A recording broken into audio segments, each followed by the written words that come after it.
जय हिंद, वंदे मातरम। बहुत बहुत स्वागत है आपका टीम निश्रा पर। जैसा कि कहा जाता है कि 21st सेंचुरी जो है वो डाटा की है। डाटा बहुत इंपॉर्टेंट है। डाटा को किस तरीके से प्रेजेंट किया जाता है ये बहुत इंपॉर्टेंट है।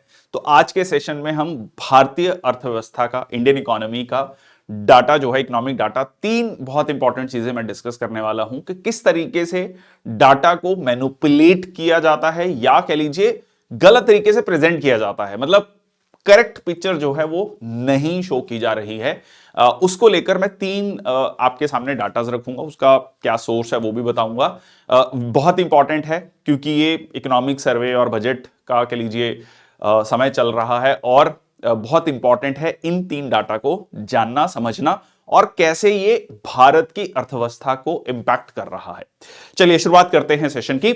तो सबसे पहले है total taxes to GDP ratio. देखिए इंडिया में जो टैक्सेस हैं, बहुत ये डिमांड चल रही है कि इंडियन मिडिल क्लास को जो है टैक्सेस में छूट दी जाए और इंडियन मिडिल क्लास पे जो है बहुत ज्यादा टैक्सेस लगाए जाते हैं। तो टोटल जो टैक्स है, डायरेक्ट इनडायरेक्ट सारे जो टैक्सेस मिलाकर जीडीपी के परसेंटेज में हम कितना टैक्स पे करते हैं भारत। क्योंकि देखिए गरीब से गरीब व्यक्ति भी टैक्स पे करता है, इनडायरेक्ट टैक्स पे करता है, जीएसटी पे करता है। ठीक है, वो कोई भी छोटा सामान लेकर आता है उस पर 5%, 12% जो भी जीएसटी रेट है वो पे करता है। तो सब लोग मिलकर जो है इंडियन जीडीपी में जो टैक्स टू जीडीपी रेशो है, यूनाइटेड नेशंस का डाटा है, गूगल आप कर सकते हैं, विकिपीडिया पे भी पूरा पेज मिल जाएगा आपको। तो इंडिया में है 17%। ठीक है जी। अब ये 17%, 17 to 18%, ठीक है। अब बहुत सारे इकोनॉमिस्ट का, जैसे एक बहुत फेमस इकोनॉमिस्ट है सुरजीत भल्ला, तो उनका भी ये कहना है कि ये जो नंबर है ये बहुत ज्यादा है। अब इससे हो क्या रहा है, अगर हम सिंपल भाषा में समझें तो अगर आप 100 रुपए कमा रहे हैं तो 17-18 रुपए जो है लगभग आपके टैक्स में चले जा रहे हैं हर व्यक्ति के एवरेज। तो उसके बाद आपके पास डिस्पोजेबल इनकम बहुत कम बचती है। तो अब जब डिस्पोजेबल इनकम नहीं होगी तो आप खर्चा नहीं करेंगे, कंजम्पशन नहीं होगी, जीडीपी ग्रोथ रेट जो है नहीं देखने को मिल रही। यही एक बहुत बड़ा कारण है कि जो लास्ट क्वार्टर की जीडीपी ग्रोथ रेट थी वो हिस्टोरिकली लो पे चली गई और उसके पीछे ये तर्क दिया गया क्योंकि इलेक्शन का सीजन था, सरकार खर्चा नहीं कर पाई। अब पूरा का पूरा अगर जीडीपी ग्रोथ सरकार के खर्चे पे डिपेंड करेगा तो जीडीपी ग्रोथ में एक फंडामेंटल प्रॉब्लम है, खासकर जहां पर 140 करोड़ लोग रहते हों। अब यहां पर आप देखेंगे तो यूएस में जो टैक्स टू जीडीपी रेशो है, चाइना में, अब आप ऐसे समझो कि एक व्यक्ति जिसकी सालाना इनकम 10 लाख है और एक की सालाना इनकम 50 लाख है, तो दोनों ही परसेंटेज टर्म में सेम जो है टैक्स रेट दे रहे हैं। ठीक है, मान लीजिए जो 10 लाख वाला है वो भी 20% टैक्स दे रहा है तो उसका 2 लाख चला गया। बट जो 50 लाख जिसकी इनकम है वो अगर 20% दे रहा है, उसके पास डिस्पोजेबल इनकम ज्यादा बचती है। अगर आप इंडिया के कंपैरिजन में, जैसे बांग्लादेश को अगर हम देखें जिसकी पर कैपिटा जो इनकम है वो लगभग बराबर है, तो वहां पर tax to GDP ratio 7.7 to 8%। ठीक है, अब इसमें कोई तर्क दिए दे सकता है कि बांग्लादेश की इकोनॉमी अच्छी है, नहीं है। सिमिलरली आप श्रीलंका का देखेंगे तो 7 to 8%। तो इंडिया में बहुत ज्यादा टैक्सेशन है, फिर उस पे सरकार पॉपकॉर्न पे टैक्स लगाती है। देखो प्रॉब्लम पॉपकॉर्न के टैक्स पे नहीं है, प्रॉब्लम यह है कि वित्त मंत्री जी को खुद आकर ये एक्सप्लेन करना पड़ रहा है कि ये कैरामलाइज पॉपकॉर्न है, ये सॉल्टी पॉपकॉर्न है, इस पे अलग टैक्स लगेगा। एक जो ब्रॉडर विजन है, एक सिंप्लीफाइड टैक्स स्ट्रक्चर, देखिए जब न्यू टैक्स रिजिम लाई गया जो डायरेक्ट टैक्सेस को लेकर, इनकम टैक्स को लेकर, उसके बाद जब आपका जीएसटी जब आया था 2017 में, तो यह कहा गया था ये सिंप्लीफाइड टैक्स स्ट्रक्चर होगा। अगर जीएसटी का दुनिया भर में देखेंगे तो 2 या 3 से ज्यादा आपको टैक्स स्लैब्स नहीं मिलती। हमारे यहां पर 7 टैक्स स्लैब्स हैं प्रैक्टिकली, 0%, 5%, 12, 18, 28%, फिर सरचार्ज है। तो इस तरीके से जो है कई सारी टैक्स स्लैब्स बन जाती हैं, विच इन इटसेल्फ बिकम्स वेरी कह लीजिए टीडीएस, बहुत ज्यादा मुश्किल हो जाता है। वहीं फिर वो पॉपकॉर्न वाली कहानी आ जाती है। तो ये एक बहुत इंपॉर्टेंट डाटा है कि हम जो है रेट ऑफ टैक्सेशन बहुत ज्यादा चल रहा है इंडिया में।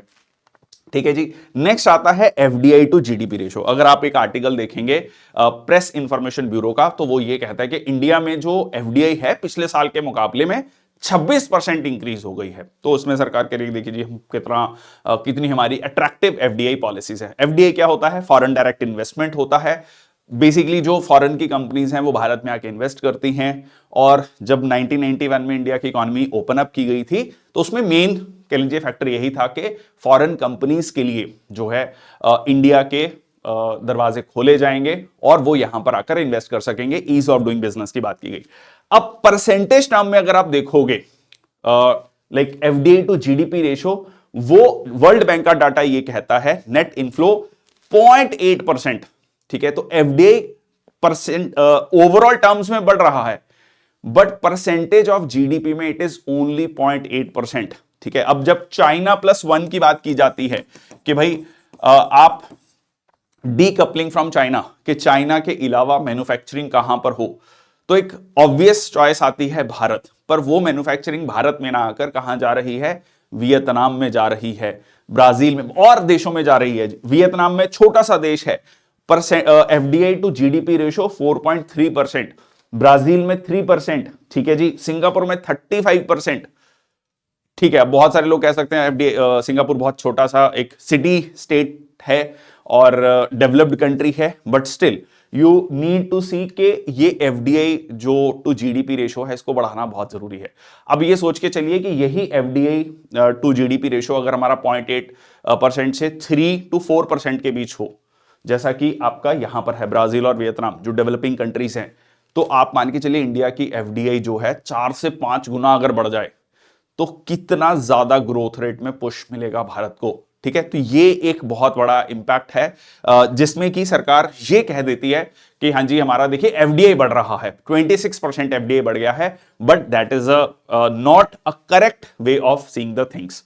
ठीक है, क्योंकि हमें परसेंटेज जो है देखना पड़ेगा। तीसरा जो डाटा है अनएम्प्लॉयमेंट रेट का, जो सीधा सीधा ये कहा जा रहा है कि जॉब्स जितनी क्रिएट होनी चाहिए वो जॉब्स क्रिएट नहीं हो रही हैं। उसका एक डाटा 2022 का डाटा अवेलेबल है, अभी कह लीजिए बहुत एग्जैक्ट डाटा अवेलेबल नहीं है, वो भी इंडिया का 7.8%, जो कि बहुत ज्यादा है। अच्छा, यहां पर एक और चीज, सिर्फ अनएम्प्लॉयमेंट एक इशू नहीं है इंडिया में, अंडर एम्प्लॉयमेंट भी एक बहुत बड़ा इशू है। अंडर एम्प्लॉयमेंट को भी समझ लीजिए। अंडर एम्प्लॉयमेंट होता है कि या तो व्यक्ति को उसके स्किल्स के अकॉर्डिंग जॉब नहीं मिल रही, या फिर अगर उसको अपने स्किल्स के अकॉर्डिंग जॉब मिल रही है तो उसके अकॉर्डिंगली पैसा नहीं मिल रहा। ठीक है जी, तो ये भी दो बड़े फैक्टर्स हैं जो हमें इस एम्प्लॉयमेंट की कहानी में डिस्कस करना पड़ेगा। अब वहीं पे आप इंडोनेशिया का देखोगे 5.2%, ब्राजील का कह सकते हैं कि 7.5%, रशिया जिसकी इकोनॉमी पे बहुत ज्यादा सैंक्शंस लगे हुए हैं, वहां पर भी अनएम्प्लॉयमेंट रेट 3.12% है। यूएस जो कह रहा है कि हमारे यहां पर रिकॉर्ड अनएम्प्लॉयमेंट चल रहा है, इकोनॉमी बहुत बुरी हालत में है, ट्रंप बिल्कुल अग्रेसिव मोड में है, वहां पर भी अनएम्प्लॉयमेंट रेट 4.2% है। तो ये डाटा जो है बहुत कुछ कहता है, जिसके बारे में थोड़ा सा सरकार कहीं ना कहीं चुप बैठ जाती है, जिसपे कि बहुत ज्यादा कह लीजिए बात होनी जरूरी है।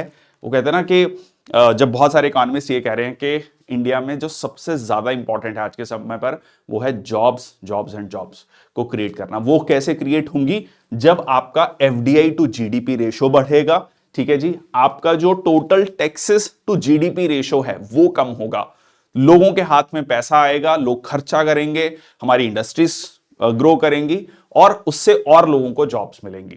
तो ये एक साइकिल जो है ये एक बहुत इंपॉर्टेंट है, जो कि कह लीजिए बहुत सारे एक्सपर्ट्स, जब बहुत सारे आर्टिकल्स हैं तो बहुत सारे आर्टिकल्स को पढ़ने के बाद ये छोटा सा एक वीडियो मैंने आपके सामने मैं लेकर आया हूं।